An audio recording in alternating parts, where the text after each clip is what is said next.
This clip is brought to you by SaveWithConrad.com.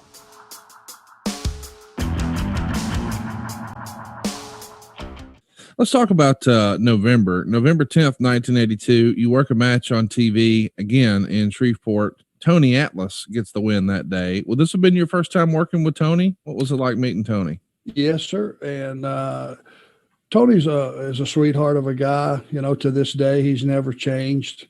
You know, very personable. You know, he's first one to, hey, how you doing when you see him at a signing or something. Back then, he was jacked. Yeah. I mean, jacked and strong. He wasn't a guy that just had beach muscles.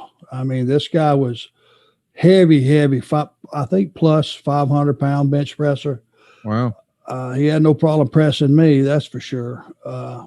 Very impressive guy, nice enough guy. But yeah, that was the first time I would have met Tony. Let's talk about another person you're in the ring with on the 11th of I guess it's the same day. You're doing double duty here on the TV show. Yeah, you betcha. So you're going to be teaming with grappler number 2. Now that name may not ring a bell to a lot of folks, but the reality is it's Dirty White Boy, the future T.L. Hopper, Tony Anthony. Talk to us a little bit about the Dirty White Boy way back when. Well, he was, ironically, Tony Anthony was leaving that week to go be with Lynn Denton, who was grappler number 1. Right. Very accomplished hand, both of those guys.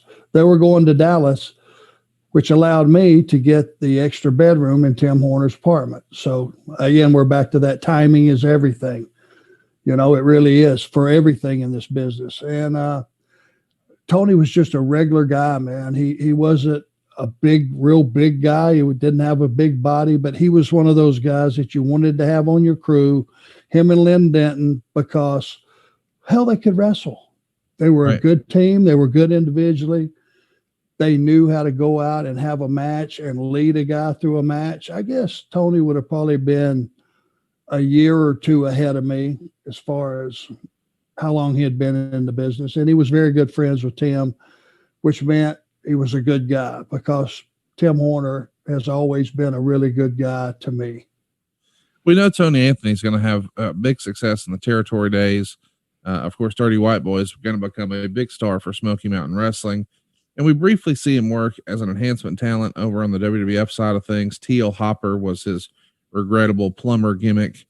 Why don't you think he ever made it on a bigger stage? It feels like everybody who ever worked with him, anytime I ever hear his name, people have nothing but high praise. Is it just simply a matter of timing, do you think? Cosmetics.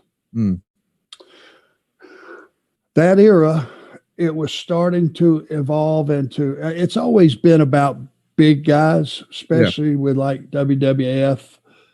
Vince loved big, tall, big guys, big, rugged guys, good bodies, you know, the whole thing. And the business had started to morph that way a little bit.